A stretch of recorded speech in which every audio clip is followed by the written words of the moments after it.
Okay, how are the graphs of root x and root 2x related? So we'll draw in these standard values of y equals root x. Again, it's helpful to pick perfect squares for the x values. Again, we're not drawing this chart because we don't know how to graph y equals root x. That's a standard graph for us. I want you to know how to graph that. We're drawing this chart because we're going to compare it to this next chart. Now we need to be careful here because we have root 2x.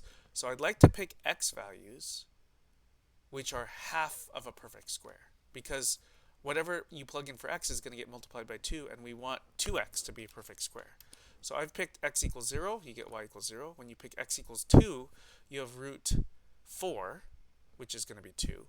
When you pick x equals 8, 2 times 8 is 16, so we have root 16. Okay, we have a perfect square. We have root 16, which simplifies to 4.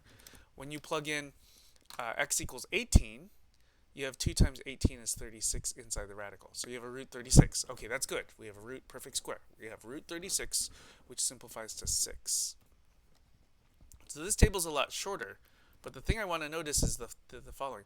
To get the same y value over here, the x-coordinate needs to only be half as big. To be really specific, let's take a look. To get y equals 6, look here, we get y equals 6. We needed x equaled 36, okay, in this y equals root x thing. But in y equals root 2x, to get y equals 6 again, we only needed y to be 18, and 18 is just half the size of 36. Yeah, to get the same y value, the x-coordinate in this second graph only needs to be half as large. Okay, so this is, again, just sort of like before with this compensation idea. This is because the multiply by 2 that happens inside the radical helps provide a boost by a factor of 2, so we don't need x to be as big.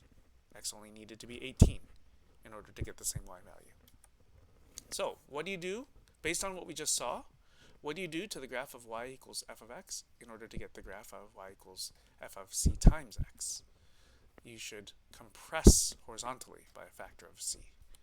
What do you do to the graph of y equals f of x to get the graph of y equals f of 1 over c times x? So another way to write 1 over c times x would be just x over c. So instead of multiplying x by c, now we're talking about dividing x by c, basically, which is the same as multiplying by 1 over c. So we would need to stretch horizontally by a factor of c. So again, these seem a little counterintuitive. The multiplication is what's turning into a compression, and the division is what's turning into a stretch. Okay, what do you do to the graph of y equals f of x? To get the graph of y equals f of negative x, we need to flip the graph horizontally.